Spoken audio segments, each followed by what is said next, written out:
I waved prematurely. You're so You've eager. got a pre-wave and a real wave. Stephanie is so happy to be here. Yes. Welcome, everyone. Welcome. Let us know if you're here in the chat. Today we're going to be discussing Poor Folk by Fyodor Dostoevsky. Tiffany, do you want to tell that funny story? Okay, so if you follow me, you may have already seen this, like if you're subscribed to me. I shared the live to my community tab, so that way people would know that there is a live, so we could discuss this book. And I had a subscriber comment and say, oh, I didn't even see the book cover at first on the thumbnail, and I just thought you said, like, you were going to discuss Poor Folk. And I was laughing so hard because I'm like, yeah, we're just going to have a live. Just talking about poor people. Join us. Yeah. It made me laugh so hard. So we're here to discuss the book. Yes. We're here to discuss the book. Exactly. Oh my gosh. So welcome. Thank you so much for coming today. Penny's here. Hi, Penny. Penny's in her Russian era. It's very exciting. I love it. Hi, Paul. I love your picture, Paul. You kind of Yes. look like my dog. It does. Yes, it's Dexter's twin. Yes. Well, maybe we can also discuss other things if we read other things for Rating Project Gutenberg. Did you guys read anything else for Rating Project Gutenberg? I didn't finish anything. I've been reading Dombey and Son, but I'm not anywhere close to finishing it. I downloaded a book that I didn't get to by Bram Stoker. Ooh. But I didn't get to it, unfortunately. I'm trying to remember what it was called. You had a busy month. I did. The Jewel of Seven Stars. Oh, I've read that one. Have you? I'm halfway through it too. Yeah, I didn't like it as much as Dracula, but I thought it was pretty cool. All right, cool. I enjoy it. I was listening to that one on Audible because it's in like the free Audible catalog. Oh. So I was listening to it and then I lost access to Audible, so I didn't finish it. Well, I have it. I originally put it on there too, thinking as well, because I was looking at the Victober prompts, and one of the prompts was like a new woman fiction, and like that would have counted for that as well. So I had 2 months to read it, and I haven't read it in either of those months, but that's okay. It's there. It's there for whenever. Yeah.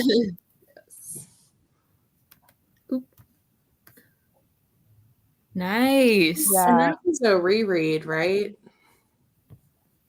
For The Warden? Yeah, I think she said that on my Discord. Awesome. That's such a nice thing about Rating Project Gutenberg is it like really prioritizes accessibility for people. You don't have to pay for tons of books, and if you don't have a library that has tons of books, you can still use Project Gutenberg. Yeah. Even on your phone, or like you can use it on like any device. It's so great. Have any of you tried the audiobooks that they've done yet? Not yet. I haven't found any. I haven't either. I need to go through the list, but it's huge. Yeah. So I usually read on my Kindle, so I keep forgetting about the audiobook option. I did, we were talking about this last night, me and Penny and Christy. The audiobook for Poor Folk on LibriVox is terrible. It's really bad. It's really bad. Like the year that we're like, yeah, we're going to include LibriVox. It's like one of the worst things I've ever heard in my life. This person's trying to do a Russian accent, and it is not. It sounds like an Indian accent trying to be a robot. And I'm like, oh, that's not good. What are you doing? Like, if you can't do a Russian accent, just read it normally. Yeah. Yeah. Yeah. I found they're hit and miss on LibriVox. Yes. Or they're tolerable. I was listening to one by a channel called Hippias Minor, which is a funny name, but and he did really well. I thought he did really well. and he would sometimes insert little notes of his own as well. So I would just fast forward those mostly, but it was good. I enjoyed it. Also, a little plug, if anyone has Spotify Premium, they have just started giving access to audiobooks on there. You don't have to pay extra for them anymore. And Poor Folk was on there, but I didn't discover that until it was too late. I didn't even think to look. I just found out that they're including it because you used to have to pay for them separately, like Audible or something. And now they're including it with a Spotify Premium membership. So, yeah, so that's really cool. That is super cool. And it's so much cheaper than Audible. It's like, how much is Audible? I can't remember. Audible's Spotify Premium's like $10 a month or something like that. Yeah, Audible's like 15 or 16, I think. Okay. And then you still need credits. Yeah, and then with Spotify, you get music and audiobooks. Yeah. Way better. Mm-hmm. This video is not sponsored by Spotify. Right. Oh. Ooh, yay. It's so fun. Honestly, going to Rating Project Gutenberg is kind of like shopping. It is. It's free shopping. I could spend hours just looking through. It's so bad. I'm always surprised. They always have more than I think that they would. It's impressive. Yeah. Or I'll be like, oh, that sounds good. And next thing I know, I have like 50 tabs open. Yeah. That's relatable. It's an addiction. Project Gutenberg addiction. This is an intervention meeting. Yeah. I'm definitely going to need to download the Bram Stoker one because I didn't realize it was on there. I was excited. Yeah. I remembered you saying you liked it better the second time around. I'm interested to see how you like Barchester Towers because we were both, I think, reading it at the same time and we both softy enough'd it because it was getting repetitive. I finished it. I read it earlier this year, I think March, and I made myself finish it, but I felt like it was just kind of felt like it was dragging for me. Yeah. But the goal is to get to Dr. Thorne. If you finish Barchester Towers, both of you let me know. We can read Dr. Thorne together. Okay. That will motivate me to finish it. I really just need to push through. If it's on Spotify Premium. Right. I don't know if it is. Right. Oh, wow. Ooh, that's high praise. Yes. You're becoming a fangirl. That's exciting. Oh, on Spotify? I don't know. I haven't researched it. Oh. I guess if it's a shorter book, you're good. Well, that's good to know. That is good to know. Because if you're reading like more picky. Yes. Yes. Awesome. I feel the same way. I'd rather hold a Kindle than like a big book that's going to crush my face when I drop it, because I will. I know Victoria said she can read on Kindle now, but she can't read physical books as much because Sandra will grab the physical book, you know? Oh, yeah. So reading on Kindle is like saving her reading life. That makes sense. Yes. Oh my gosh. Oh no. Aw. Are any of you guys having that happen? No. No? Okay. Maybe it is yours. I'm sorry, Tatiana. That's frustrating. Hopefully it straightens out. Yeah, I hope so. So that's the goal, I see. Hi, Faith. Hi. Welcome. Welcome. Hi, Sandy. Hi. Oh, that's interesting. Ooh. You know, I actually am too. It takes up less room.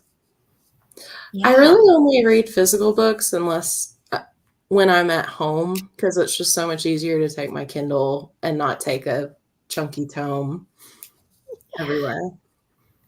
We're about to go on vacation, and I'm planning on bringing my Kindle. That's it. Right. Yeah, exactly. Yeah. Mm-hmm.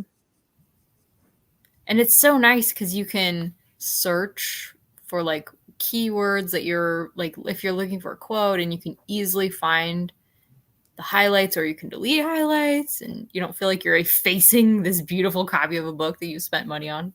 Right. I love effacing books. Just saying. Yes. So Who said that? Yeah. awesome. Yeah. Well, I hope you guys enjoyed your writing project Gutenberg 2023. And it's not even quite over yet, so you guys can keep reading if you want. Right. But I read one other book for Reading Project Gutenberg, and it was also really fabulous. Let me look up the title. I forgot to look it up.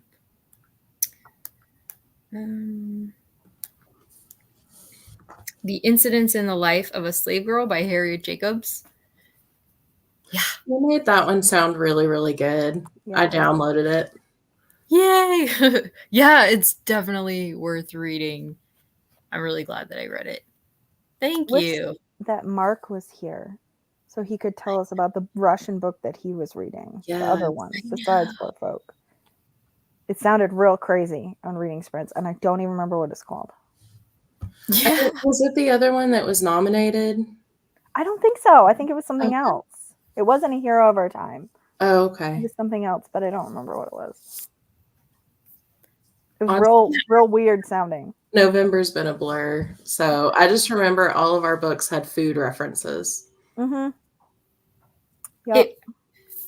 The lanky consumptive chicken of a landlord. I got to that part yesterday, and I had a nice chuckle. That I told one of my coworkers about it, and I was like, "We have to incorporate this into the workday somehow."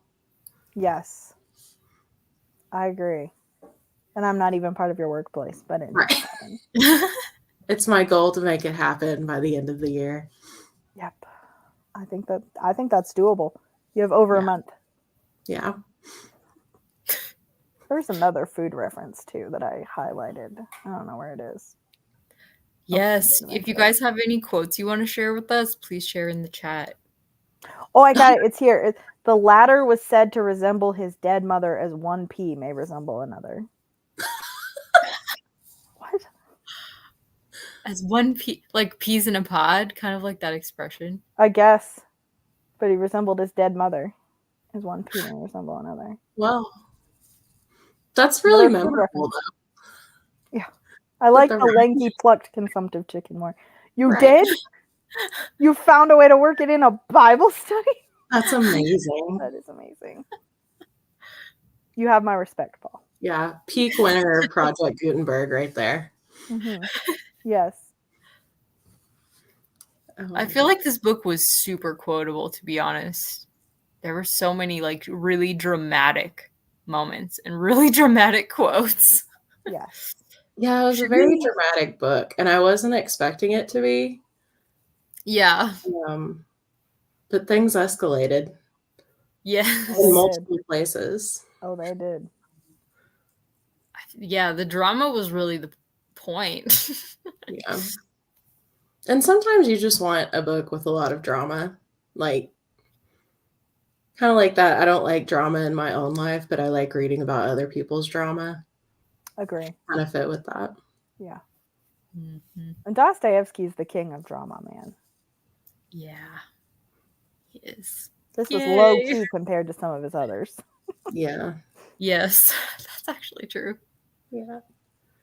So, what did you think about it overall? Yeah, that's a good question. Well, do you guys want to give like kind of general ratings to kind of kick us off here? Tiffany, you want to go first? I thought it was good. Fine/good. I only probably would give it maybe 3 stars. Part of that is that I'm just not a big fan of epistolary novels. I have a really hard time being attached to anyone in an epistolary novel. And if I'm not attached to the characters, I don't care as much what happens to them. So I didn't really feel very invested in anything that was happening. However, the writing in this is like phenomenal at times. Like I have so many things highlighted on my Kindle, like beautiful descriptions of things or just like insightful quotes.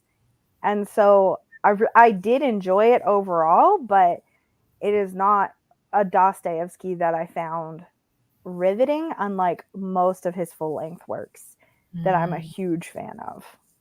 Mm-hmm.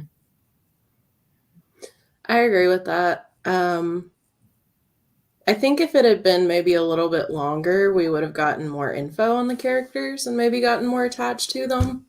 Because I'm the same way. If I'm not attached to the characters, I don't really care as much. But I definitely agree about the writing. It was very good. But it's hard to also live up to his other books that we were just so invested in, like Demons, where it's just so intense. And then this one didn't feel as intense, even though the situations they were in were horrible. It just, it just didn't connect with me as much, even though I did enjoy it for the most part. So what do you have a rating, or are you kind of like? I'd agree with 3 stars, like just mid-range. Okay. Like I'd reread it again, but I wouldn't gravitate toward it at first if I was looking for a Dostoevsky to read. I don't think I'd recommend it for a first Dostoevsky for someone either. Like if they hadn't read him before, this probably wouldn't be the one that I'm like, read this one first. Yeah, it's more probably one to know when you know about his life a little bit. Yeah. I think this is true. Definitely. I feel like that's what he was trying to portray in a lot of senses. Like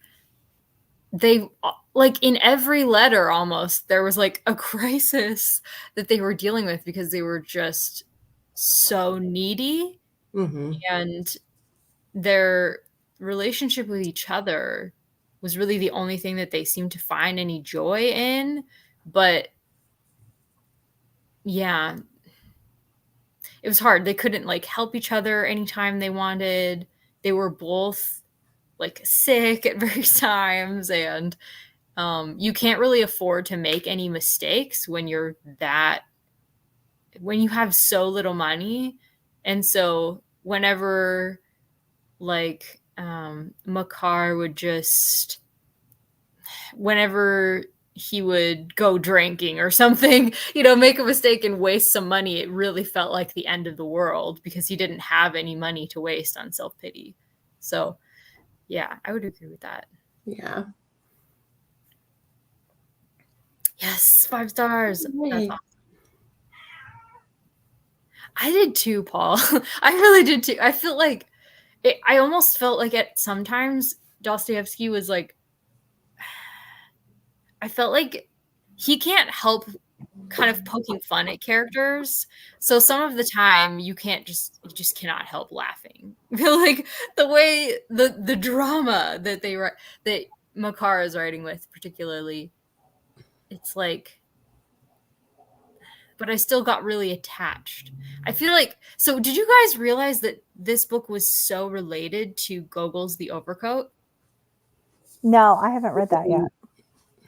Oh, but okay. I thought about it when they mentioned the short story or whatever, The Seer's Overcoat. Yeah. That's the story. She was having him read Gogol's Overcoat.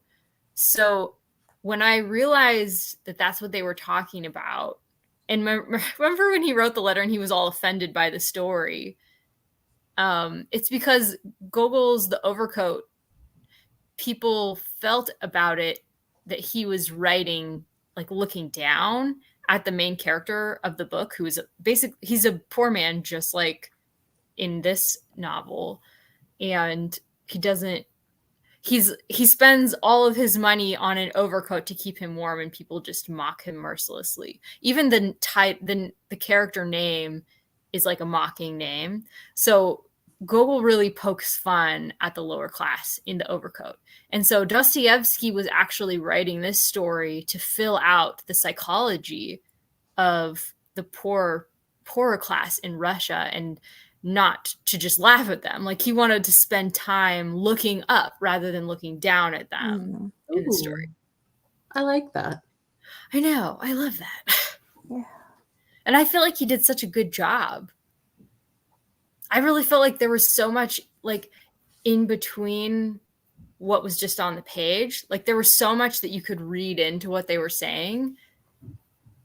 Like, I think, I don't know, was it just me, but did Makar seem like he loved Varvara to you guys? Like, was he like in love with her? Yeah, that's what it seemed like to me. And it seemed mutual. Yeah. To me. It seemed like they both loved each other, but she felt like she didn't have a choice because of the situation that she was in. Yeah. Yeah. That's how I felt too. And it was just so sad. Well, that makes me want to read The Overcoat more now that I know there's a connection, because that's really interesting. Yeah. It's an amazing story. Like, it's really an amazing story. The writing is like so good. Yes. I agree with that.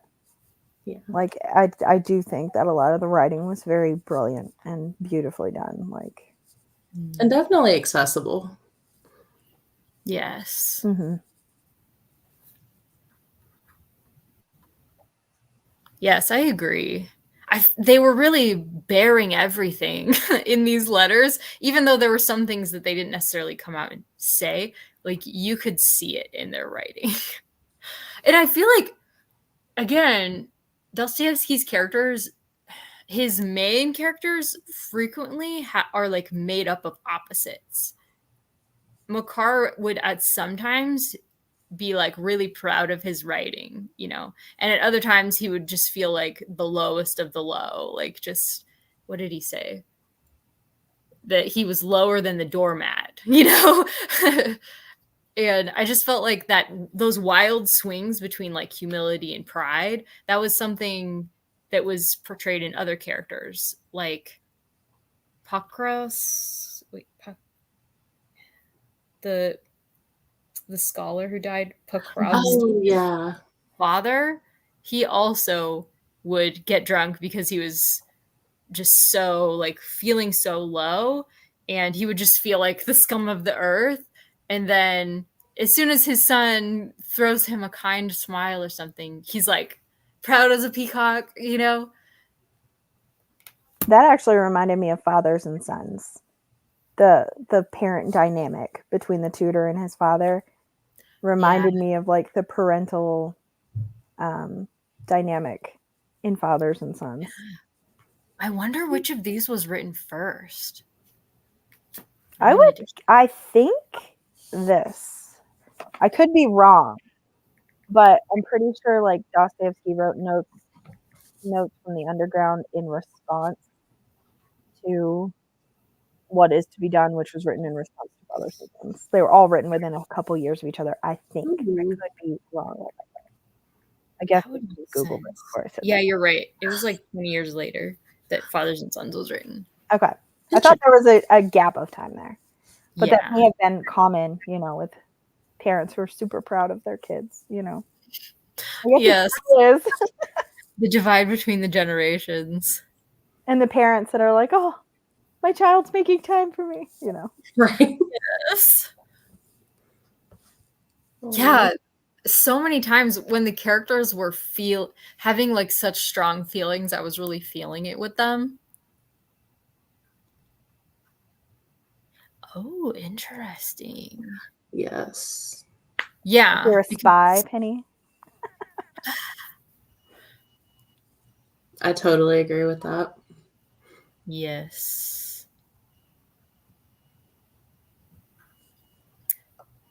Yeah.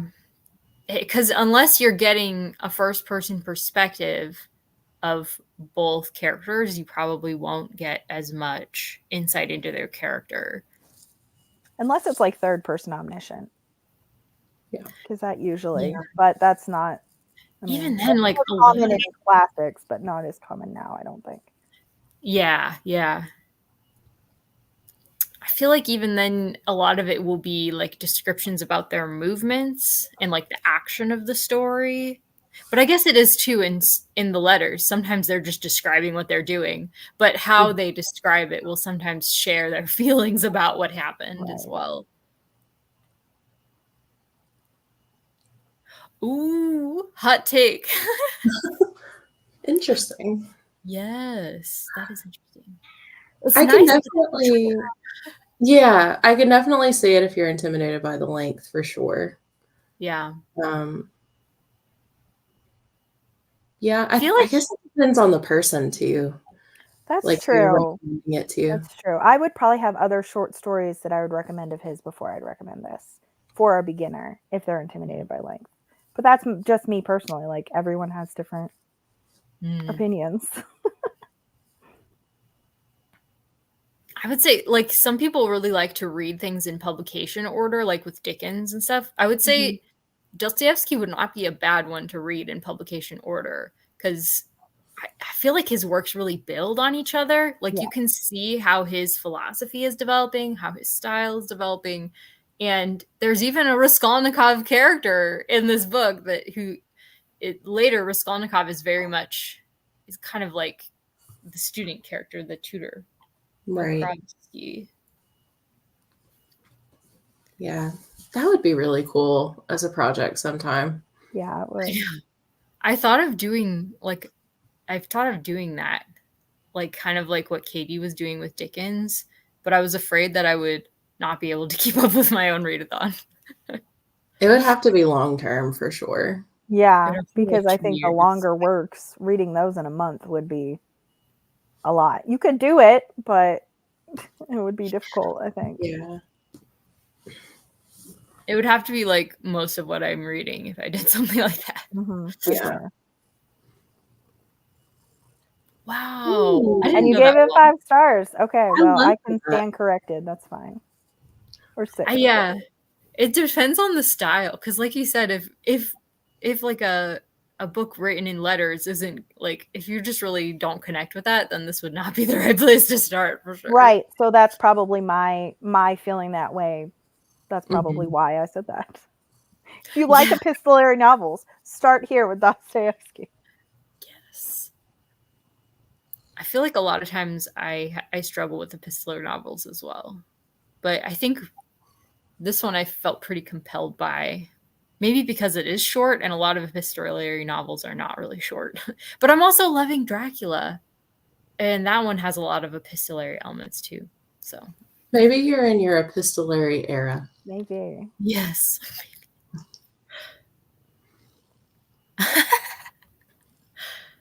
No, I don't think we could.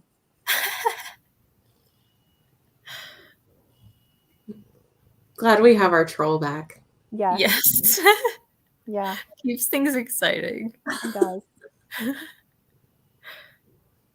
Oh, interesting. Oh, okay. Ooh. That is one thing I kind of missed from the Project Gutenberg one, is having some kind of intro with background, just because there's so much cool information when you know the background of it. So that would have been really interesting to have. Yes. I think reading about this work made me appreciate it more. I'm reading in his biography. I reread some of Poor Folk, and it was like, I knew that there was connection to Gogol's The Overcoat because the story is actually mentioned in the book. But also, there's a lot of speech making in this book, in the letters, where Makar, what do you guys call him? Because in every version I read, he was called something different. I've been calling him Makar. Yeah, me too. I was reading the Project Gutenberg version. That's what they called him. So. Thank you. Okay. So he starts in the beginning being like very subservient, kind of like the character in Gogol's The Overcoat. But by the end, he's like he's calling himself a free thinker for being like, man, I feel like the fates, it's not really fair that they can gift somebody with all these things regardless of their virtue, and then everybody else, or, you know, somebody else just has to lick up the crumbs regardless of their virtue and stuff like that. Like some of the speech making that was like so eloquent, you know? It's definitely one that even though I would give it about 3 stars, there are certain things that are gonna stick with me and I've been thinking about, like the philosophy side of it, which I think is really good. Yes. You know what's funny? In one of his letters, he's talking about the author guy. I just think it's funny because you were just talking about free thinking, Christy, and how he talks at the end. And at one point, I don't know where this is. I don't know in proximity. I should probably look and see. Okay, it's about halfway through. He's talking because my version says Barbara, but everything else says Varvara. Yeah. So, and I didn't even know that there was a Russian version of Barbara, so that I was was interesting. like, Barbara doesn't sound Russian. I know, and there's a Varvara in Demons, and I was like, Yes. oh, is that supposed to be Barbara? But anyways, he's writing her a letter, and she's like, why are you reading this trash? This is not even good. And she's talking about the author that, like, he keeps referencing. And he says, possibly the passage is a trifle over frolicsome, but at least it is harmless and contains no free thought or liberal ideas. So it's just funny, like, that he says that like halfway through, and then he gets to the end, and it's different. It's totally changed his tune. I know, it's funny. Character development. Yeah. That's a really good point. I didn't make that connection. The writing about books in this was so funny because he would love the really, like, you know, plot heavy ones that were exciting and, you know, dramatic. And she was like, what trash, you know? Read Pushkin. Yes. I also love, speaking of, that they went to, I think the book called them Hucksters, to go get cheaper copies. Yeah, Hucksters. I loved that so much. Oh. And he says at one point where he's talking about the author reading aloud, and he said that he says, what a splendid thing is literature. It strengthens and instructs the heart of man. I'm like, oh, I love that. Yes. So Strengthens true. and instructs the heart of man. So quotable. These people need booktube channels. Yes. I didn't realize that everybody had access to books at this point in Russia, but again, it makes sense. Like, that's how people talked about everything, was in literary journals and in literature, because they couldn't just talk about politics. Mm-hmm. So I guess that makes sense. That's where everybody was sharing ideas, was in books. But it just makes me so grateful for, like, libraries today. You know? Oh, yes. Yeah, absolutely. We don't have to go to Hucksters. Yes. Although I do buy most of my books secondhand. So. Yeah. When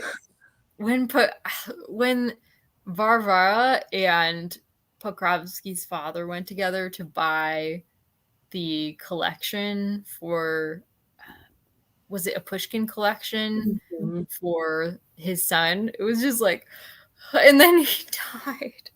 Oh, I know. And it was so sweet when she was like, you can give him the gift as your own. And it was like, oh. Yes. But and the son knew. He knew. Yeah. I liked that whole, like, that was like the longest letter in the book, I'm pretty sure. Yeah. Basically just her whole backstory, which I really liked. It was like a diary entry. I liked that. I love that, Faith. Aww. Yes. I know. Don't you just love getting letters in the mail? Nobody does it anymore. I know. It's so special. Yes. Okay. Let me go back. Where were we here?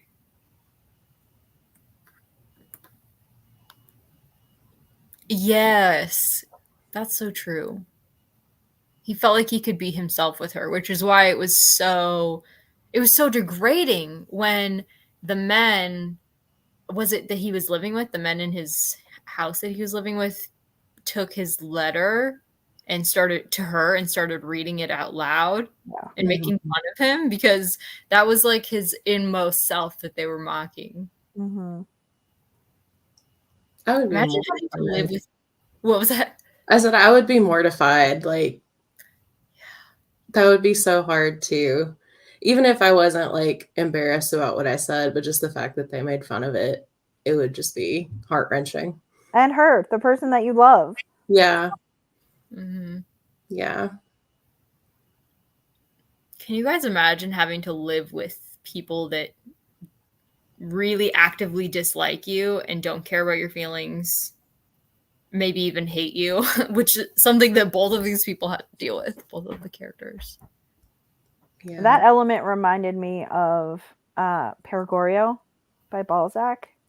Like that whole element of living with people who just like don't respect you at all. And I read somewhere about this that like Dostoevsky was kind of influenced by Balzac in this era of his writing. Mm-hmm. So, which I did not know at all. I'd never heard their names mentioned together. Yeah, Russians really liked they considered French the like lingua franca, like the important language to learn. And so I think they really admired French literature. That was like the language of the educated in Russia, Yeah. right? Like if you were educated, you knew French. Exactly. I felt so bad for Varvara when her father got so mad at her for not learning French fast enough. I was like, have you tried learning a language? It is hard. And that's with modern resources. It's hard. Like she didn't have. You should write him a letter, Christy. Right? Yeah. An epistolary. Let me tell you about learning languages, okay? Yeah. Don't judge her. Especially with all the pressure of that. That would make it so much worse. Yeah. Yes. For sure. Oh, they never got on with Balzac. That's the only one of his that I read, and it was middling for me. So I have like one of his other books that I hope to read at some point, but. Oh, so Varvara is the Bulgarian equivalent of Barbara. Ooh. Interesting. He also said earlier that it comes from the same root as barbarian, which is just kind of funny to me. Yeah. I did not know that. Name your daughter's hooligan next. Hooligana will make it sound pretty. Hooligan. I feel like hooligan is a great name for like a pet. It would be. Oh my gosh, can you imagine hearing someone yelling out their door? Get in here, hooligan!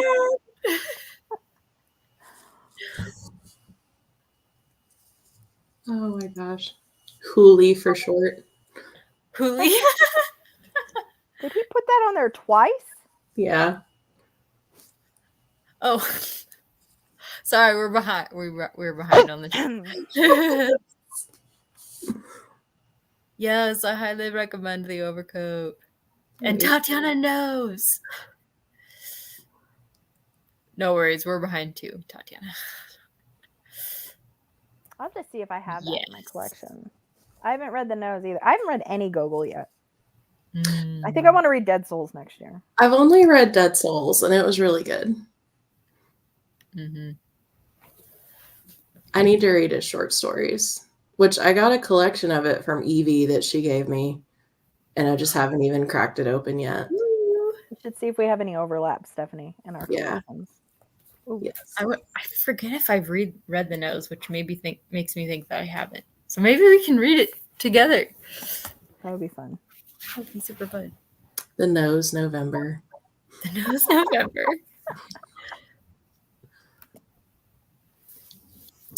Yeah. Yes.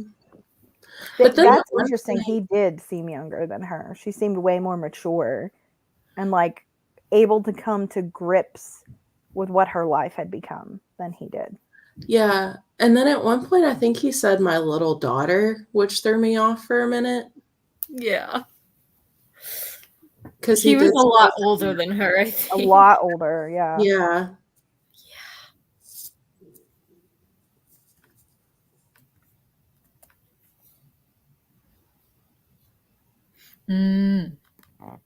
I think the translation really leans into like pet names, whereas in Russia, pet names are more, I guess I feel like in Russia you can call somebody a pet name just by changing the ending of their normal name, or they have like, everybody has nicknames, as we know, there's like 5 names for every Russian character depending on your relationship.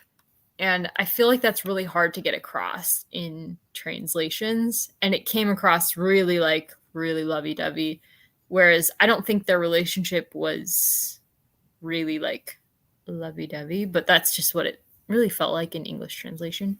Mm-hmm. Well, I it did was see weird it. because if he was in love with her, like, did he just never ask her to marry him because he had no means? Or, like, Yeah. I don't know. But then there's the ending where he's like, well, you're leaving, so I'm going to die and then you'll be sad. So Yes. that felt very like a spurned lover kind of a thing, Yeah, especially because they kept talking about how scandalous it was that he would visit her. Mm-hmm. Yeah. Maybe it's hard to say for sure because they weren't economically free enough to just make their own decisions. Right. Yes. Yay! That was my first Dostoevsky. Yeah. I think that's a great one. Mm-hmm. Yeah.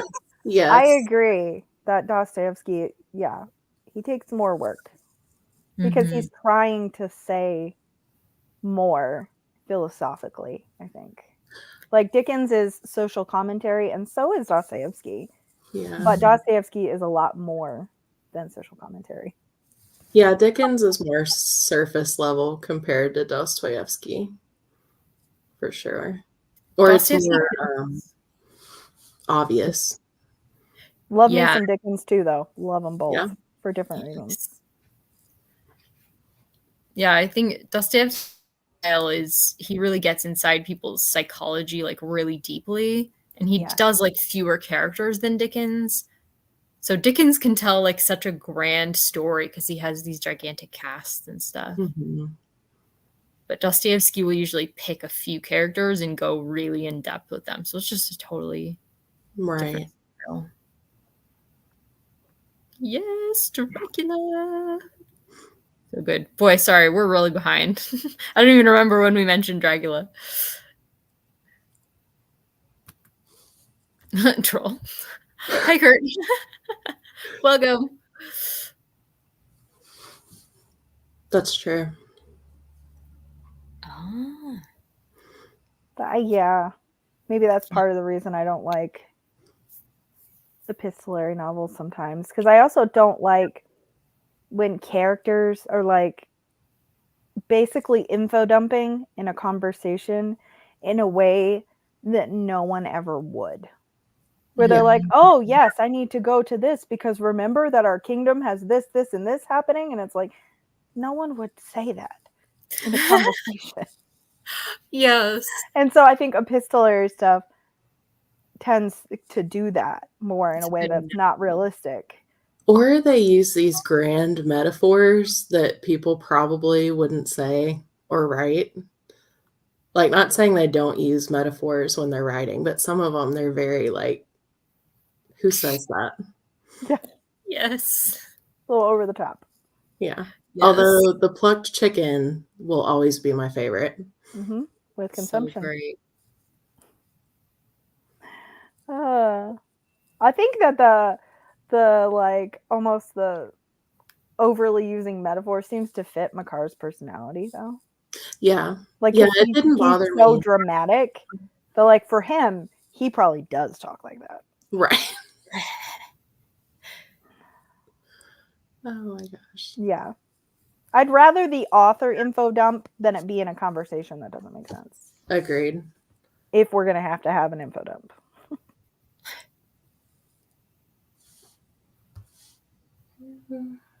Sorry, I'm reading comments. Yes, agreed. I think everything he wrote was comedic.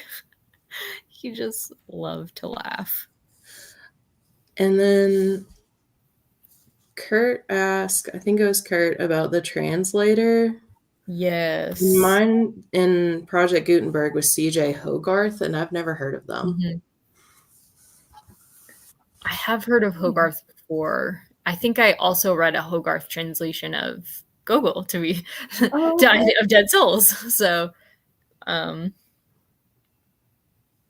yeah, I don't think there was anything.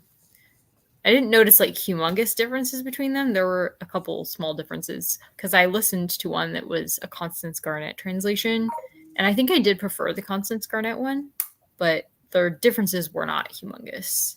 I love her. Some of the stuff on Project Gutenberg is hers. Yeah. Yes. I expected this to be hers, so I was surprised when it wasn't. Yeah. I liked the translation, though. I did too. I thought it was well done. Yes. Flights of Fancy is a great way of I agree. that faith. Mm-hmm. That's interesting. I wonder if did he say that he drank at other times in his life as well? I don't remember if he did. I don't remember. I feel like I didn't read that, so. But I also think it's interesting that Makar's the one like, I'm going to borrow money from people, be behind on all this stuff, and then blow this money on this girl or on drinking. And Barbara was not like that. She was like, I don't need your money. I don't need these bonbons. Like, didn't you get a new coat or some new shoes? Like, it was really interesting to me. She was not as frivolous. I feel like he was also frivolous, which I think goes into like this romanticized Flights of Fancy kind of thing. I feel like that is such a good way of putting it because I think that really ties in. Mm-hmm. I feel like maybe because he was in love, he really wanted to take care of her and he wanted that to be their relationship, but he just couldn't do it. And she knew that he couldn't do it. But I mean, when he just keeps sending her gifts, like, what is she going to do? Just throw them all back at him and be like, no, stop. Like, she tried to tell him to stop. Yeah. She's like, I know you love me, and I don't need gifts to remind me of that. Yes. Penny said I wanted the bonbons when they talked about that. Absolutely. Yes. Yes, I agree. Yes. Ooh. That's the version I own, is Constance Garnett. Okay. I haven't read P&V's of that. I do have their version of Demons. That's what I read earlier this year. My Constance Garnett translation is one of the Barnes & Noble's editions, and I love it. Mine too. It's so like light, and yeah, I just love it.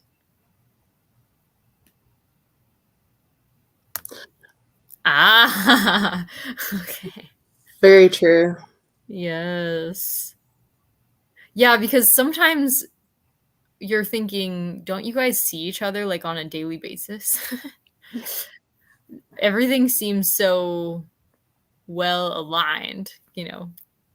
You'd think they'd be referencing things that they talked about and stuff like that.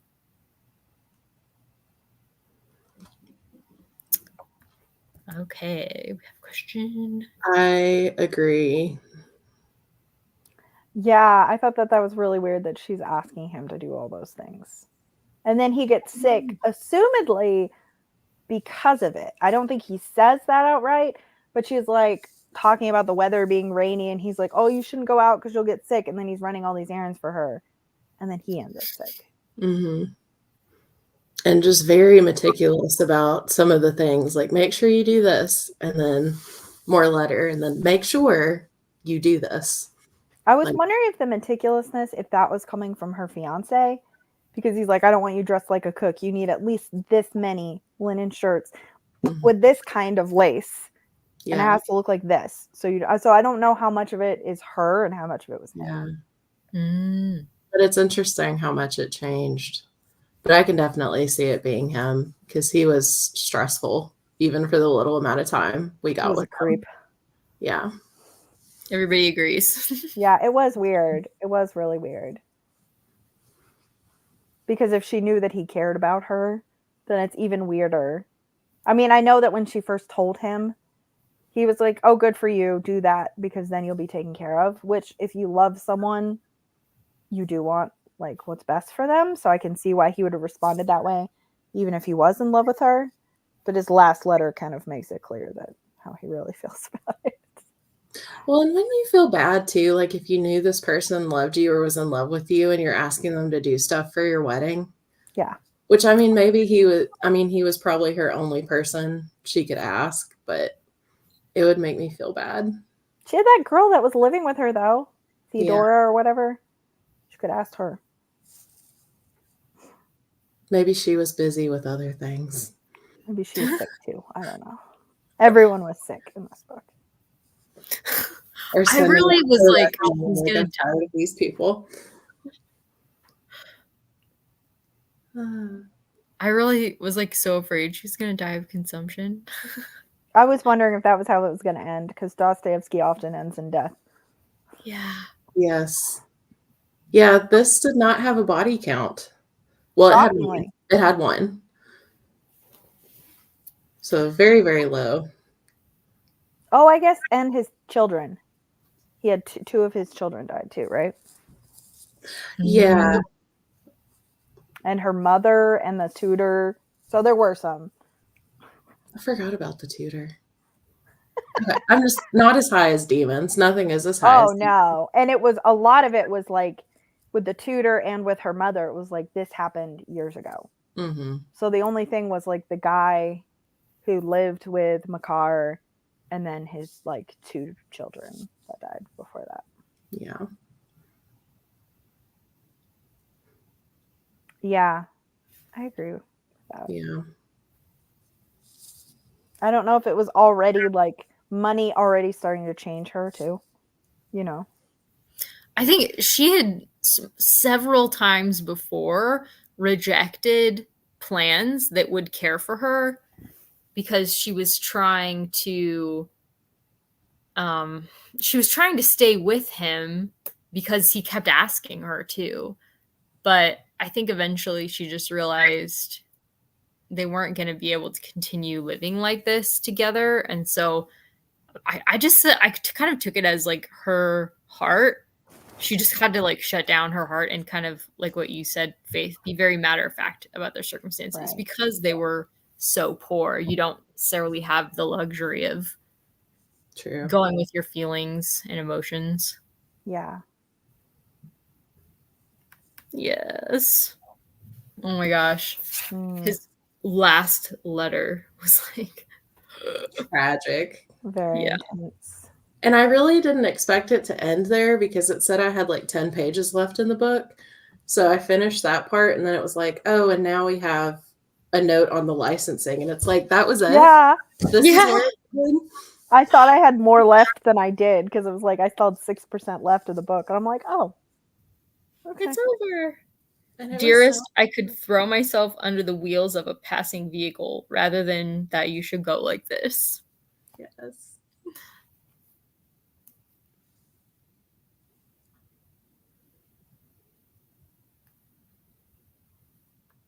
Just going back through my quotes. If you guys have any other quotes that you want to share, please do. I loved this one. It said, rich folk dislike hearing poor people complain of their poverty. They disturb us, they say, and are impertinent as well. Why should poverty be so impertinent? Why should its hungry moans prevent us from sleeping? Mm-hmm.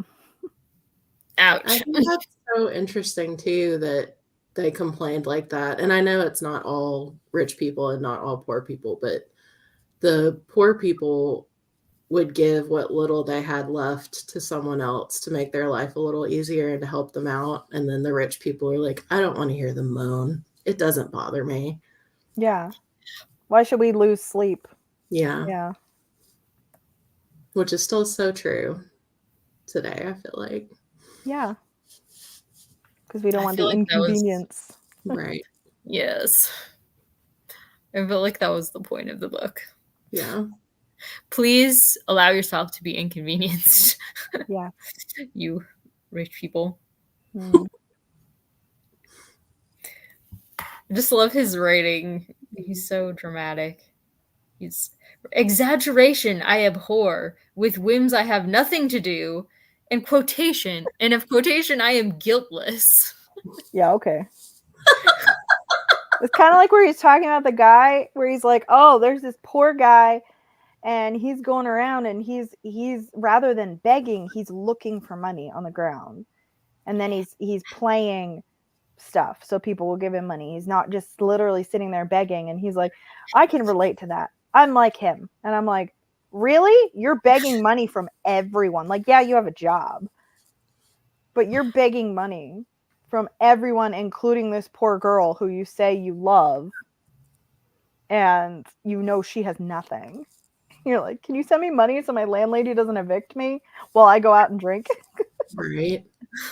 Or like when he was in front of His Excellency and the last button on his coat dropped and then he I laughed so chasing. hard at that. I was like, this feels like a sitcom and this is happening in slow motion. I feel like it was something John Ritter would do, like Three's Company. And just keep dropping it. And then he kept trying to attach it back and it just kept falling. And it's like, let it go, man. Yeah. Yeah. It kind of reminds me, one time I was at a meeting. I worked at a bank and it was like a manager meeting and a very serious meeting. And I'm sitting there kind of like, I had a pen that had like a plastic thing on the side that you could clip it to something. I'm sitting there just kind of fiddling with it. And then in the middle of it, the plastic thing broke off and like went right in between two people, one of whom was speaking. And I was just like, oops, that was me. Sorry. That's what that button scene reminded me of. At least it didn't happen over and over and over again. Right. Oh my gosh. I love what Faith said here too, that Oh yes. like the church, we read about how we're supposed to feed the hungry, give drink. And I actually, the quote that I just read, I put like a little note on it from James 2 where it says like, you know, faith without works is dead. You just go to someone who's poor and hungry and be like, go and be well fed. But you don't actually do anything. Yeah. Like you need God will the provide. works to back that up. And that's what I was thinking of with like the rich people who are like, you're bothering us. Why should we lose sleep over this? Just go be well fed. What's your problem? Yeah. Very true.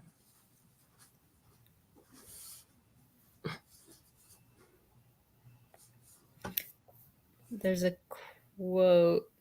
I'll just read like a paragraph in my biography that mentions this because it was still on Dostoevsky's radar. At the time he was writing this, he was really he was thinking of politics as basically a means to accomplishing that in the gospel. But he was still at heart very like, I felt politics were like an extension of his religion. At various points in his life, it kind of switched. You know, one was more what he focused on, but they were like really tied up together. So this is Dostoevsky, a writer in his time. Dostoevsky was acutely aware that the spiritual is of equal importance with the material in alleviating the lot of the unfortunate, even perhaps of greater importance, since poverty only heightens the need for self-esteem and self-respect to the point of morbidity. And I thought that was such a good point because they relied on each other, Makar and the woman, and they would come through for each other when they needed some kind of material means. But it was Makar's needs were deeper than that. You know, he would have like these terrible bouts of self-hate and like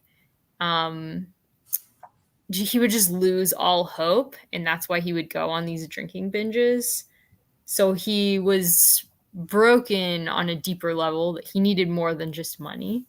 And I think that is something that came through to me, at least.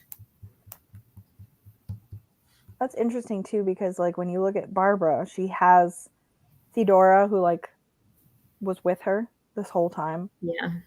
and Makar didn't have anyone like that. Mhm. Not one person. He lived with people who thought he was dumb. Yes. So it makes sense that he would have like less hope and struggle more with those things because he didn't have anyone at all. And Barbara at least had one person. Agreed. So his social needs were as great as his material needs. Yeah. And his spiritual needs. Yeah. Mm-hmm.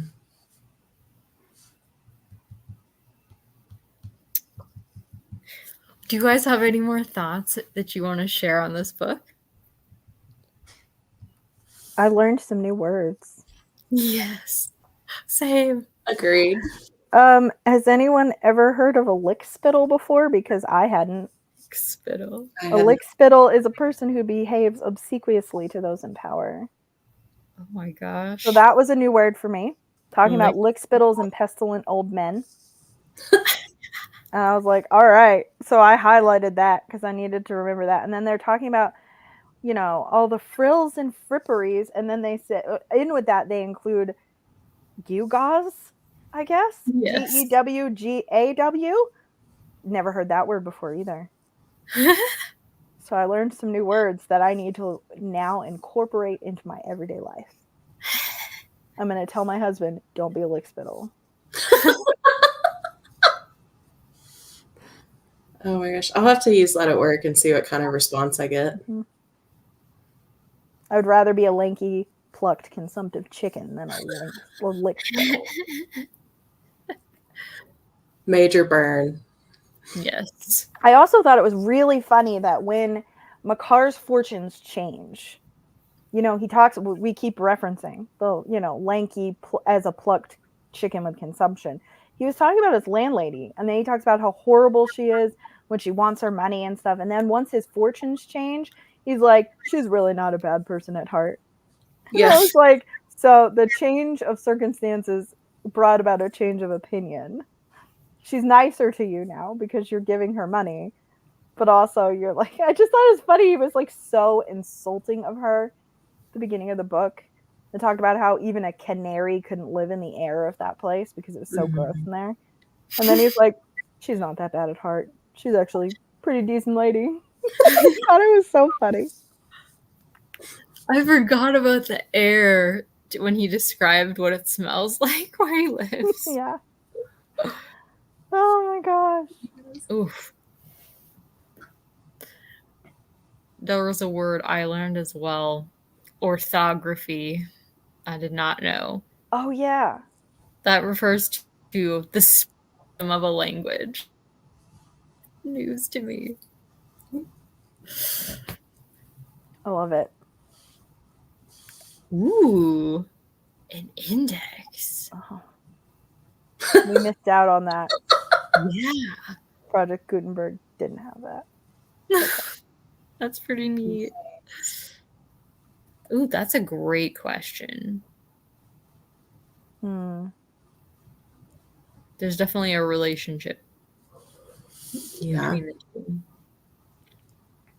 Yeah. In these characters. But Varvara, she didn't seem to, even when she was lacking in money, she didn't seem to lack spiritually, I guess. But maybe, like Tiffany said, it's because she had other people who loved her. She had her other friend with her, at least. And she did end up getting taken care of, even though not ideal circumstances. Yeah. Definitely not. So perhaps she wasn't quite as needy.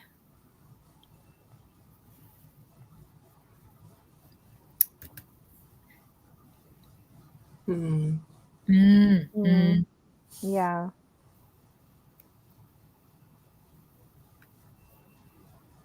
Yes, I actually have that highlighted as well. I just felt like it was a really long quote to read. Yes. But I loved that. I thought that was so beautiful. That was one of the the things that I think of the most when I think about like how beautiful the writing in this book was at certain points. It's like that is like one of my favorite ones. Mm-hmm. Yes. She found a lot of consolation in nature. Mm-hmm. I was wishing she could go back to where she originally lived as a child. Yeah. Do you guys sense that there's kind of a connection between cities and poverty in a lot of literature versus like country? I don't know. Maybe I think it because in the depends. country you can homestead and you're not really able to do that as much in the city. Right. Mm-hmm. Mm-hmm. Yeah. I felt like her time in the country was like really idealized in her mind. Yeah. I think it's definitely the happiest in the book is in the country. Yeah. Okay. On my Kindle version, it doesn't give a page number. So, and I don't know if that's just because I have an old Kindle or if it's just a Project Gutenberg thing. It's 69% of the way through, and at the bottom of my page it says location 1,548 out of 2,213. I don't know if that helps you. It's like Give her like the 69% of the way through. I could probably tell you which letter. Hang on. Oh yeah, That would probably be way more helpful to you.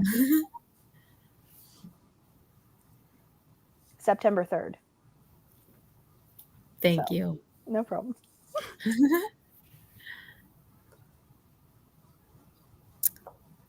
That's true too.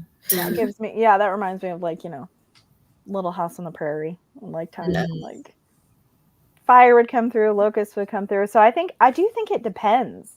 I think there's definitely poverty in like both places. You're welcome. But there's something, I don't know. There's something about like urban poverty that just seems on a different level, I guess. Mm-hmm. Maybe it's like what Stephanie was saying. But I don't know. It seems like you see a lot more homelessness in urban settings, both now and also, in this time period, because this is definitely like a commentary on life in St. Petersburg as a poor person. But then if you read Dickens, like, my gosh, so much in London, they're like these poor people. Think of like Oliver Twist. He's got nowhere to live and, things like that. And I don't see that as commonly in books about the country. I feel like too the country's really idealized and romanticized. Maybe that's why you don't see it in literature in the country. Because that was a big thing in Victorian, right? Like going to the country, and that was get away from everything. Yeah, that's true. But there were definitely poor farmers and people who didn't have anything. I mean, like, again, if we're going to talk about fathers and sons again, Bazarov's parents had like nothing, and so he was like embarrassed about how poor his family was. And, and so it's like, yeah, they still had the land, but like they didn't have like any servants or anything at all, Mm-hmm. So it's interesting. Yeah, I'll have to think more about it. I guess I can picture somebody in the country, if they're really needy, going to a house and asking for help and probably getting it, versus in the city, there are just destitute people everywhere. And I feel like it would be overwhelming to anybody who even wants to help. How can you help every single person you see who's destitute in the city? Right. Versus in the country, it's just less humanity in general.